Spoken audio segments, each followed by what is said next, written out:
It's the Elsa Show with Clay Novak. Serving up trending news and conservative views. Brought to you by the Elsa Collection and Refuge Medical.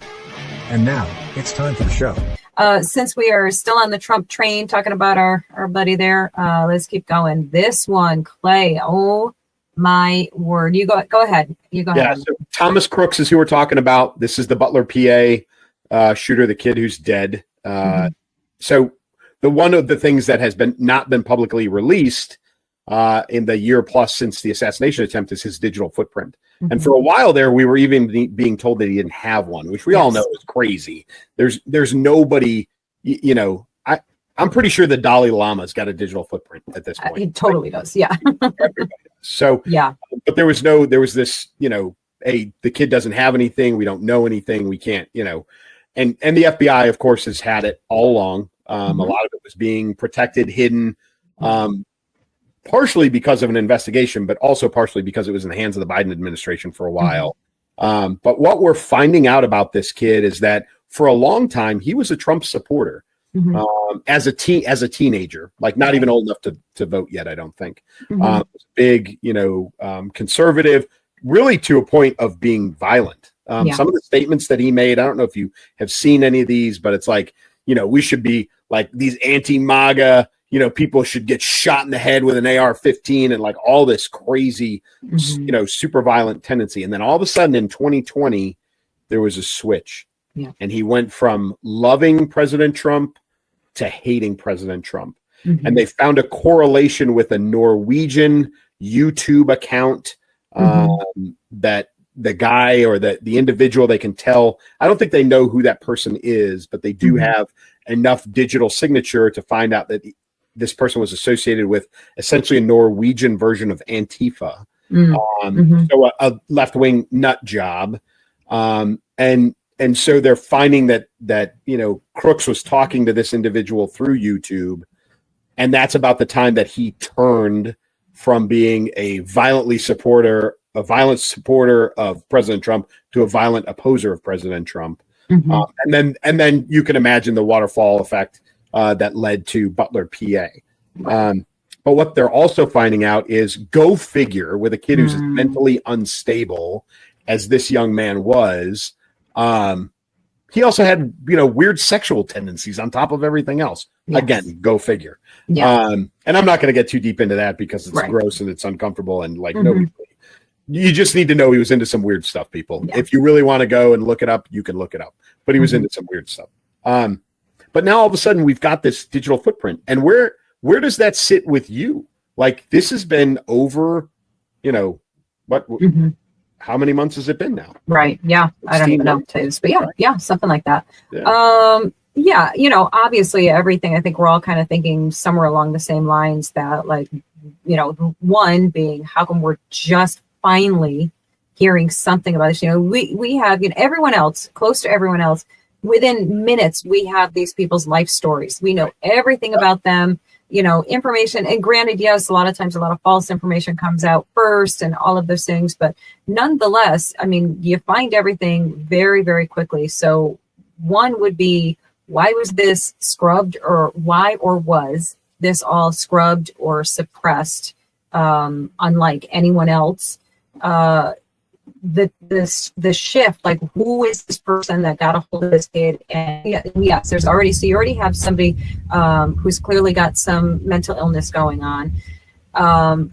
This is something that you hear all the time about the CIA using people. You hear these, but they're not even rumors. It's true. Like, this is a documented thing. This is true. CIA will use people like this to, they'll mess with them basically and get them to do things. So, is this a case of that?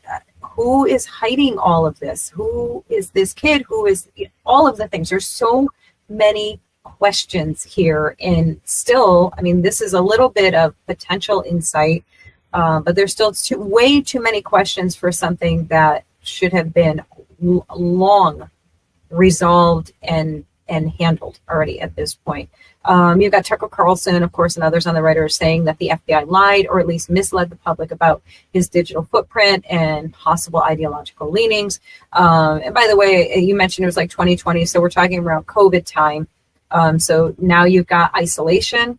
That's a great point. That's a right. Great point. You've got all of these factors so you have somebody who is already experiencing psychological, emotional distress. Now you're isolating them, and now there's somebody online that has this continuous access to this mentally unstable person, and they make this complete dramatic flip of where their attention and hatred is getting focused on. A lot of questions here, and I still don't really know if we're ever going to get the actual answers. Yeah, I mean, it's 2025. We're still not sure about Kennedy in 63. Yeah, I mean, so the reality is maybe in 50 years or so we'll find out. Yeah, I'm pretty sure it won't be alive for it. This is I have a lot of I personally have a lot of understanding and tolerance for we're not going to disrupt an ongoing investigation. Sure. Okay. I mean, you understand that as a LEO wife, right? Mm-hmm. We all get that. Right. There are some people who don't, and okay, that's why FOIA exists, and that's why you've got people like Tucker Carlson who are upset with the FBI. And I think the hard part is that the FBI essentially said we have nothing, or at least allowed the public to assume or believe that they had nothing when they actually had something. Yeah. And why wouldn't you just say that? Exactly. I would prefer that they would come out and say, listen, we have information about Thomas Crooks. We have pieces of his digital footprint. We are continuing to investigate and leave it at that. Right. Now, I'm sure somebody, along the way when it was under the hands of the Biden administration, yes, I'm sure there were things that were being covered up. No question in my mind. However, when it transitioned over, Kash Patel took over, Dan Bongino, this could have been handled very differently from the get-go. So now what we don't know is what's going on inside of the FBI, right? What's going on below Kash Patel. He's not personally investigating the assassination attempt of the president. Right. He's responsible for the people that are. So they may have had this stuff sitting on a desk or in a filing cabinet somewhere that they chose not to bring forward for whatever reason. I don't know. None of us know. But I think handled wrong, truthfully.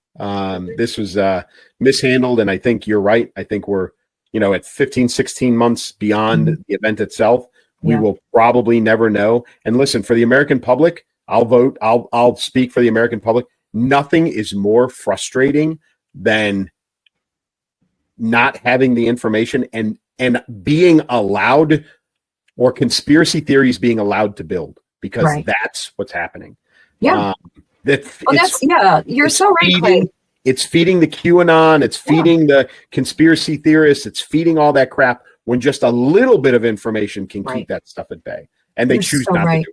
Yeah, you're so right. That is the highest frustration here, that, just give something, a little bit. Like you said, it's an ongoing investigation. We can't release certain bits of information. We know lots of things about lots of stuff, but we can't talk about it because it's an ongoing. Like, just say that. Don't, I mean, we're already so steeped in everything being a lie. Like, nobody believes anything. Nobody believes anything that's coming out of anybody's mouths anymore, between AI, between, mistrust in the government, between the, political warfare against each other on both sides. Like, nobody believes anything. So try and dispel some of that by just putting the truth out there. And yes, there's always going to be the Tucker Carlsons and the Candace Owens of the world that are going to look for a conspiracy in the most non-conspiratorial things. Like, that's how they make their money. It's literally how they function. It's their job. It's what they do. But for the rest of us, like, we're so fatigued from all of it. Like, just tell us the freaking truth. Just give us something that we can believe, But I don't know. Oh my God, I'm so tired, Clay. I need our Thanksgiving break.